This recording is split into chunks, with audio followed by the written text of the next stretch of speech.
What's going on, guys? Welcome back to the channel. Thanks for checking out this video. This video is all about tracking the expenses in your budget.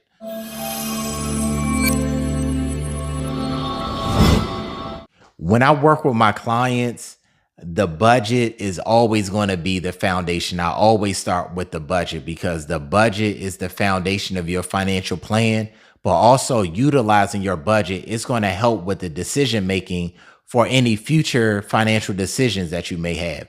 Can you afford to buy a car? Can you afford to buy a house? Can you afford to buy these pair of shoes this particular month? Can you afford to take that trip? Your budget is going to dictate that. And so that's why we have to track every single dollar that's coming inside of the household so we know how many dollars that we can afford to spend when it comes to expenses. We already know when it comes to fixed expenses, your car note, your rent, student loans, mortgage, things like that. Those amounts don't change. And so those are consistent. So we're consistently paying $800 for a car note, $3,000 for a mortgage. We already know what those payments are. So a lot of times I'm not really worried about those expenses. They're in the budget, so I pay attention to them, but I'm not really worried. What I'm worried about are those variable expenses, or what I call budget busting expenses. So of course, variable expenses could be your utilities. It could be gas, groceries, things like that. What I tend to pay attention to are eating out. Even groceries could be a budget buster if you don't plan and execute your budget. Also, when it comes to personal care, when you think about getting your hair done, getting your hair cut, massages, nails done, things like that, a lot of times those may be our outlets. We may say, I want to get my nails done every single week, every 2 weeks, or I want to get a massage every month. We have to factor that into our budget. We just can't say, I'm having a bad day, I need to get a massage, or I have to treat myself to getting my hair done or my nails done. If it's not in your budget, then it has to come from somewhere. If the money is being spent, it's coming from somewhere. And if it's not identified in your budget, you're taking from another area. And a lot of times the area that is not being tracked is our saving.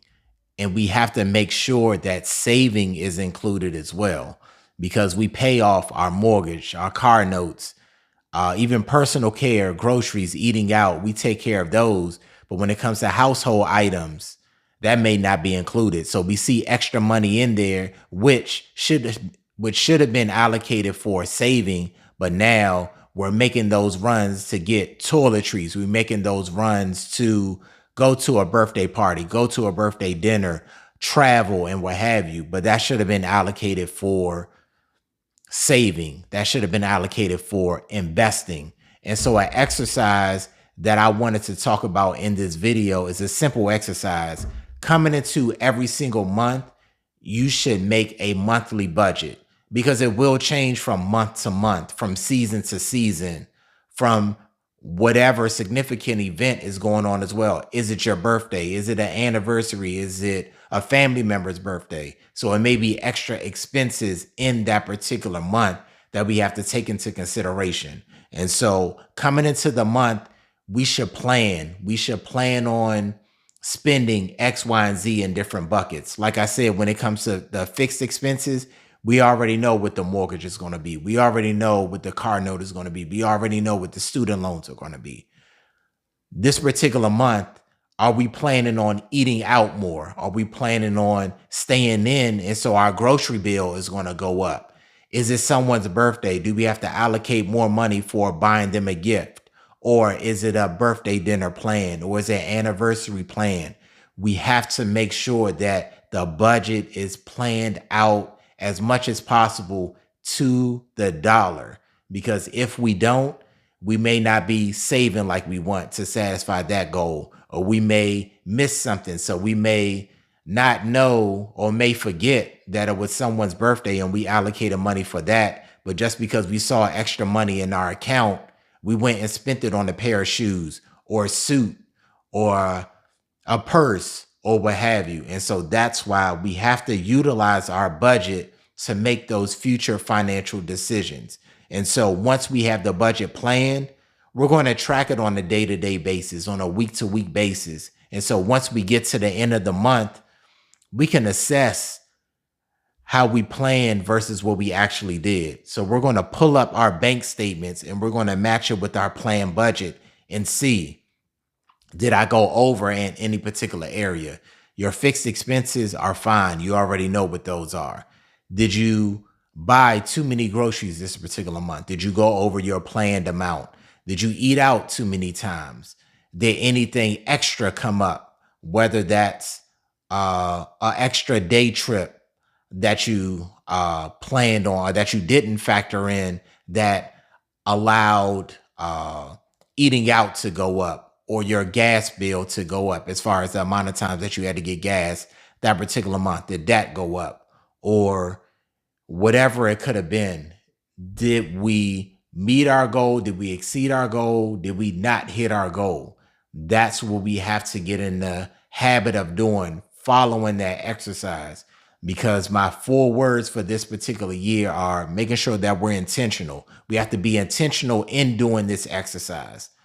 Within that particular month, the second word would be, are we disciplined? Are we sacrificing? If we wanted to save $200, are we not doing extra spending so we can do that?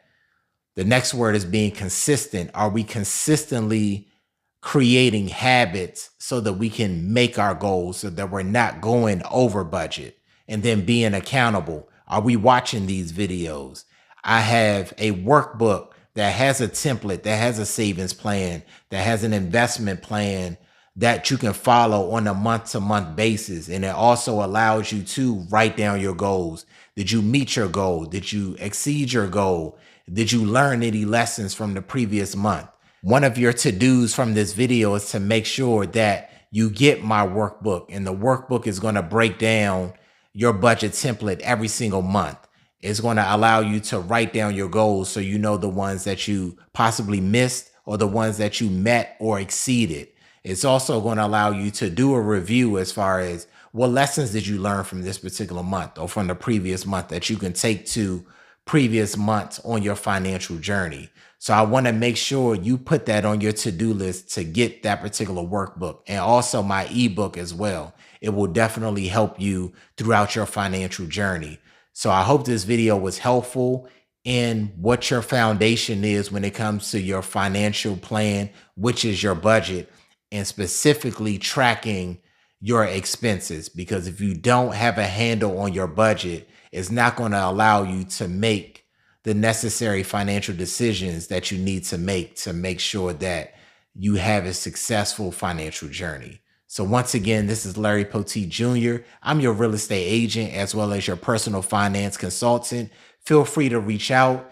The link is below to schedule a consultation as well as just to have a conversation on helping you develop a financial plan to be able to put your budget on paper, not just in your head, to make sure that we're saving, we're investing, we're paying down debt, that we're doing what we need to do to meet and exceed our financial goals.